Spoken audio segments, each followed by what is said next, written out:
Condorcet, 1743 to 1794, has opinions similar to those of Helvetius, but more influenced by Rousseau. The rights of man, he says, are all deduced from this one truth, that he is a sensitive being, capable of making reasonings and acquiring moral ideas, from which it follows that men can no longer be divided into rulers and subjects, liars and dupes. These principles, for which the generous Sidney gave his life, and to which Locke attached the authority of his name, were afterwards developed more precisely by Rousseau. Locke, he says, first showed the limits of human knowledge. His method soon became that of all philosophers, and it is by applying it to morals, politics, and economics that they have succeeded in pursuing in these sciences a road almost as sure as that of the natural sciences. Condorcet much admires the American Revolution. Simple common sense taught the inhabitants of the British colonies that Englishmen born on the other side of the Atlantic Ocean had precisely the same rights as those born on the meridian of Greenwich.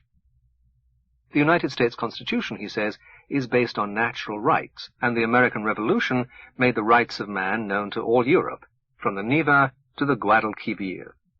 The principles of the French Revolution, however, are purer, more precise, deeper than those that guided the Americans. These words were written while he was in hiding from Robespierre. Shortly afterwards he was caught and imprisoned. He died in prison, but the manner of his death is uncertain. He was a believer in the equality of women. He was also the inventor of Malthus's theory of population, which, however, had not for him the gloomy consequences that it had for Malthus, because he coupled it with the necessity of birth control. Malthus's father was a disciple of Condorcet, and it was in this way that Malthus came to know of the theory. Condorcet is even more enthusiastic and optimistic than Helvetius. He believes that, through the spread of the principles of the French Revolution, all the major social ills will soon disappear. Perhaps he was fortunate in not living beyond 1794. The doctrines of the French revolutionary philosophers, made less enthusiastic and much more precise, were brought to England by the philosophical radicals, of whom Bentham was the recognized chief. Bentham was, at first, almost exclusively interested in law. Gradually, as he grew older, his interests widened and his opinions became more subversive. After 1808, he was a Republican, a believer in the equality of women, an enemy of imperialism, and an uncompromising Democrat. Some of these opinions he owed to James Mill. Both believed in the omnipotence of education. Bentham's adoption of the principle of the greatest happiness of the greatest number was no doubt due to democratic feeling, but it involved opposition to the doctrine of the rights of man, which he bluntly characterized as nonsense. The philosophical radicals differed from men like Helvetius and Condorcet in many ways. Temperamentally, they were patient and fond of working out their theories in practical detail. They attached great importance to economics, which they believed themselves to have developed as a science.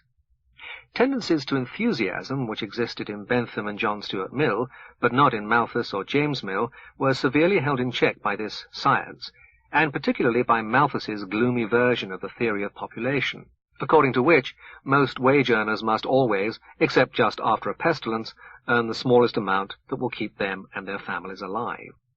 Another great difference between the Benthamites and their French predecessors was that in industrial England there was violent conflict between employers and wage earners, which gave rise to trades unionism and socialism.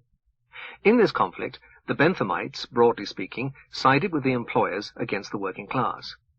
Their last representative, John Stuart Mill, however, gradually ceased to give adherence to his father's stern tenets, and became, as he grew older, less and less hostile to socialism, and less convinced of the eternal truth of classical economics. According to his autobiography, this softening process was begun by the reading of the Romantic poets. The Benthamites, though at first revolutionary in a rather mild way, gradually ceased to be so, partly through success in converting the British government to some of their views, partly through opposition to the growing strength of socialism and trade unionism. Men who were in revolt against tradition, as already mentioned, were of two kinds, rationalistic and romantic, though in men like Condorcet both elements were combined. The Benthamites were almost wholly rationalistic, and so were the socialists who rebelled against them, as well as against the existing economic order. This movement does not acquire a complete philosophy until we come to Marx, who will be considered in a later chapter. The romantic form of revolt is very different from the rationalist form. though both are derived from the French Revolution and the philosophers who immediately preceded it. The romantic form is to be seen in Byron, in an unphilosophical dress, but in Schopenhauer and Nietzsche it has learnt the language of philosophy.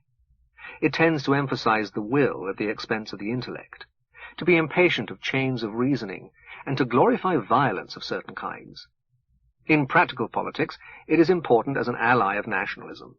In tendency, if not always in fact, it is definitely hostile to what is commonly called reason, and tends to be anti-scientific. Some of its most extreme forms are to be found among Russian anarchists, but in Russia it was the rationalist form of revolt that finally prevailed.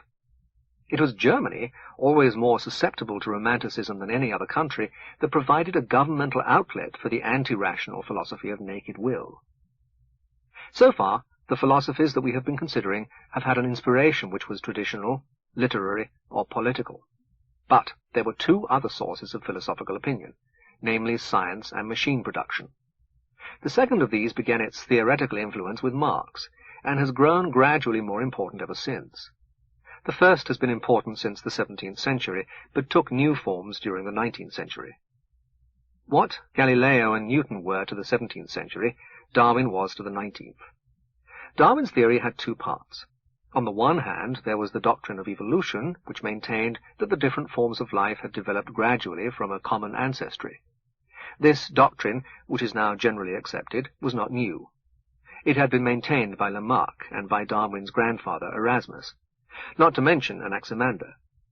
Darwin supplied an immense mass of evidence for the doctrine, and in the second part of his theory believed himself to have discovered the cause of evolution. He thus gave to the doctrine a popularity and a scientific force which it had not previously possessed, but he by no means originated it.